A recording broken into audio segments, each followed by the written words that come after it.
Alhamdulillah hamdan yuafi ni'amahu wa yukafi mazidah. Walhamdulillah rabbil alamin. Wassalatu wassalam ala sayyidina Muhammad sayyidina mursalin wa ala alihi wa sahbihi ajma'in, amma ba'du. Ma'asyiral hadirin hadirat rahimakumullah. Wabil khusus yang sama-sama kita hormati sahibul majlis Al-Habib Ja'far bin Umar Al-Haddad, Ibrahim bin Umar Al-Haddad, dan para habaib yang Al-Bagir tidak sebutkan satu persatu, belum kenal namanya. Kalau kenal disebutin juga. Insya Allah tidak mengurangi kemuliaan antum sekalian ya. Para asatidz juga, para pemuka masyarakat, jamaah yang dirahmati Allah Ta'ala, daripada majlis ta'lim wal muzakarah Nurul Haddad, subhanallah, tabarakallah. Udah 3 tahun lebih kan ya? Hah? Lupa benar 3 tahun. Alhamdulillah, kita panjatkan puji syukur pada Allah Ta'ala. Dengan rahmat dan inayahnya, Allah masih memberikan kepada kita nikmat zahir, nikmat batin. Nikmat zahir, Allah kasih kita ilmu, dan kita kasih umur dalam keadaan sehat walafiat. Nikmat batin, Allah masih berikan kepada kita iman, Islam, taufik hidayah, sehingga kita bisa dapat bersama kumpul di Majlis Nurul Haddad ini dalam rangka kita memperingati Isra wal Mi'raj Nabi kita Muhammad sallallahu alaihi wasallam. Banyak lagi nikmat-nikmat yang Allah berikan kepada kita. Mudah-mudahan kita termasuk orang yang bersyukur pada Allah Subhanahu wa Ta'ala. Jangan sampai dikatakan oleh Allah Ta'ala ghalilun min ibadiyas syakur. Insya Allah kita nggak termasuk orang yang bersyukur pada Allah atas nikmat-nikmat yang diberikan Allah Ta'ala. Akan ditambahkan nikmat bagi Allah Ta'ala ya. Kalau kita kurang bersyukur, azab Allah sangat pedih. Mudah-mudahan insya Allah semua jamaah dalam bersyukur pada Allah Subhanahu wa Ta'ala. Masyarakat jamaah yang dirahmati Allah Subhanahu wa Ta'ala, Isra wal Mi'rajnya Nabi kita Muhammad sallallahu alaihi wasallam ini keistimewaan yang diberikan Allah Ta'ala kepada beliau. Tidak ada satu makhluk Allah Ta'ala dari zaman Nabi Allah Adam sampai akhir zaman yang bisa bertemu langsung kepada Allah Subhanahu wa Ta'ala. Enggak ada. Ya qazatan dalam keadaan begini. Nabi Allah Musa mau bertemu aja enggak nyanggup, tapi Nabi kita Muhammad SAW bisa bertemu dengan Allah Subhanahu wa Ta'ala. Dikatakan dalam Isra Mi'raj dari kalangan Said Habib Usman bin Yahya seperti tepi panah katanya. Pertemuannya itu kalau bahasa kita sekarang face to face begitu ya. Langsung berhadapan. Iya. Dengan apa? Dengan jasad dan ruh langsung bertemu. Ya. Kenapa? Sebab Allah Ta'ala ingin ketemu kepada Nabi kita Muhammad sallallahu alaihi wasallam. Karena Allah tahu bahwa Nabi kita Muhammad sallallahu alaihi wasallam sebelum menerima syariat atau risalah dari Allah Subhanahu wa Ta'ala, Nabi kita dalam keadaan yang sedih luar biasa. Ini ceritanya ringkas saja ya. Sedih Nabi kita menghadapi keadaan. Yang pertama sedihnya Nabi ya, berdakwah dia selama 52 tahun. Umur 52 tahun baru Allah ajak dia Isra Mi'raj. Selama umur 52 tahun dia berdakwah, mengajak kepada manusia ya, mengajak kepada kaumnya untuk bertauhid kepada Allah, beriman kepada Allah Ta'ala. Cuman itu yang diajak. Nggak ada suruh sholat karena belum dapat perintah sholat. Disuruh bertauhid, beriman pada Allah, bahwa Allah itu maha segala-galanya. Tuh apa yang ditulis tuh, Al-Fatah, maha pembuka ar-Rabb seluruhnya. Jadi 52 tahun Nabi mengajak kaumnya dan segala macam ya, itu sampai kalau bahasa kita sekarang putus asa. Tahu putus asa? Seperti misalnya nih Habib Ibrahim ngajak majlis, ngajak ibadat, ngajak segala macam. Kalau kurang sabar Habib Ibrahim, Putus asa nggak kira-kira dia? Ya apa? Putus asa nggak? Putus asa. Karena mengajak orang di dalam kebaikan itu tidak semudah kita ngajak orang makan. Kalau kita ngajak orang makan gampang nggak?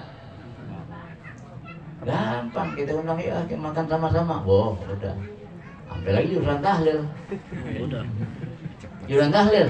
Gak pakai diundang, dengar kabar satu aja udah penuh. Tapi ngajak bertauhid, mengajak menuntut ilmu, mengajak berbuat kebaikan itu sulit. Kecuali memang Allah kehendakin orang itu menjadi orang yang baik, ya, dapat taufik wal hidayah. Sekarang banyak orang dapat hidayah, taufik belum tentu. Dapat taufik, hidayah itu belum tentu, ya. Nah jadi begitulah orang yang namanya dai yang mengajak jalan kebaikan itu banyak apa rentangannya. Yang diperlukan cuma kesabaran. Nah saat itu Rasulullah 52 tahun setengah sabar dia. Padahal Rasulullah sabirin maha sabar, bukan setengah sabar kayak kita sampai ngadu sama Allah Subhanahu wa taala. Ya Rabb, tidak ada lagi pertolongan yang lebih sempurna, tidak ada lagi pertolongan yang lebih utama daripada Engkau ya Rabb. Setelah semuanya kita sampaikan segala macam, tapi tidak seperti nabi-nabi yang lain. Nggak berhasil langsung ya Rabb hancurin tuh, gitu lah. Berapa banyak ambia-ambia udah nggak kuat, dia dakwah begini udah ngelawan, minta angkat tangan sama Allah Ta'ala hancurin tuh kaumannya, ya tumpes. Tapi Nabi enggak. Nabi Muhammad terus berdakwah 52 tahun. Sedih. Satu, kesedihan Nabi, ya, mengajak kebaikan begitu sulitnya, susahnya luar biasa, ya. Dapatnya itu yang ikut Nabi bisa dihitung. Sayyidina Abu Bakar orang yang tua, dari pemuda Sayyidina Ali, dari perempuan Sayyidina Khadijah, ya nggak banyak kayak kita sekarang. Zaman sekarang kita mau ngajak kebaikan gimana kira-kira? Kita mau ngajak kebaikan, artinya kebaikan duduk di majelis ilmu, baca ratib, baca maulid, gampang. Tanya aja nih, nggak usah jauh-jauh nih tanya. Ja'far untuk tanya, Ibrahim tanya, susah. Tapi kita wajib apa? Wajib sabar. Kalau bahasa Arabnya godaman ala godamin, setapak demi setapak, jalan terus. Nanti Allah Subhanahu wa taala yang memberikan taufik hidayah yang mana dikehendaki Allah taala baru bisa duduk. Ya, itu selama 52 tahun Rasulullah cuma mengajak tauhid, mengajak beriman bahwa Allah itu luar biasa, punya kekuasaan segala macam. Ya. Nah, saat itu Nabi tidak melihat kekuasaan Allah. Nggak lihat. Yang dia lihat itu secara batin. Batin kita yang melihat, atau Nabi melihat secara batin. Allah Maha Kuasa. Tapi kekuasaan apa yang Allah miliki, Nabi belum pernah lihat. Nah, kemudian yang kedua, kesedihan Nabi datang lagi. Sudah dakwah sambutannya kurang, datang lagi. Siapa? Pamannya Abu Thalib meninggal. Ini Abu Thalib, paman Nabi, pembela yang luar biasa, yang menjaga Nabi dengan jiwa raganya, dengan kekuasaannya, menjaga Nabi. Nah makanya walaupun kita pernah dengar atau kita pernah tahu, sampai lagi yang ngomong-ngomong ya, kiai ke siapa ke dikatakan Abu Thalib itu mati dan tidak beriman, jangan sembarangan. Karena itu dapat pesan dari yang punya guru Said Abdurrahman Asgar, urusan itu bukan urusan kita. Ya, secara zahir memang dia tidak mengucapkan kalimat syahadat, tapi masalah keimanan batin siapa yang tahu? Nggak tahu. Jadi jangan urusannya begitu dah. Iya, kita husnuzon. Semua amal yang dekat pada Nabi semua husnuzon sudah. Kita anggap baik, kecuali memang udah ada di Al-Quran. Abu Jahal yang lagi ceritanya, ada ceritanya. Abu Thalib ada ceritanya nggak ada. Jangan sembarangan mengkafir-kafirkan Abu Thalib segala macam. Karena dipesan sama Sayyidul Rahman Segaf, jangan sembarangan. Tapi orang yang nggak ngerti ikut sejarah, membaca sejarah. Ya, sejarah gampang dibikin. Bagaimana yang bikin aja, di mau ke kiri mau ke kanan nggak diurusan apa-apa sejarah. Iya. Nah, kemudian Nabi ditinggal oleh Abu Thalib yang luar biasa membela Nabi dengan jiwa raganya. Kalau ada Abu Thalib, semua pemuka-pemuka Quraisy sekadang berani ganggu Nabi secara zahir. Takut karena Abu Thalib pun orang luar biasa. Begitu Abu Thalib meninggal, tepuk tangan pada pemuka Quraisy, orang-orang Quraisy yang benci pada Rasulullah, tepuk tangan. Aman katanya. Yang biasa menjaga Nabi sudah nggak ada meninggal, aman udah. Kita bebas, kita mau apa aja udah. Begitu prinsip orang-orang kafir Quraisy. Ya, Abu Thalib meninggal.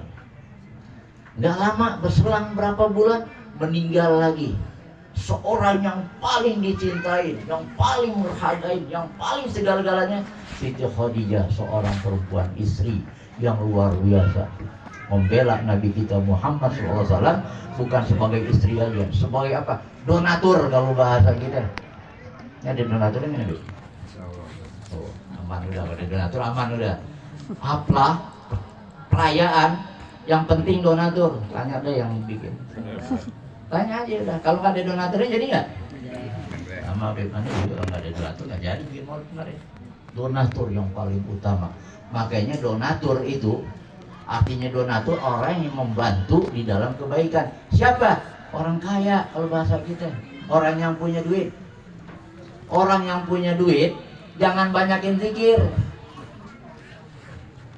Orang yang punya duit jangan banyakin zikir, nggak laku zikirnya. Orang miskin zikir boleh. Nah kalau orang kaya pada zikir gimana di kerajaan begini? Yang ngajarin nih. Jadi kalau orang kaya jangan banyak zikir dah, keluarin duit apa yang ada. Ini enggak, orang kaya banyak zikir, tasbih dipegang nggak laku bilangnya. Nggak ada urusan. Orang miskin zikir, mau ngapain lagi kalau bukan zikir? Kalau orang kaya, di mana ada kegiatan, bantu di situ. Sehabis-habisan kalau kita kata. Tapi jarang gitu deh. Jarang. Banyak deh, tenang aja.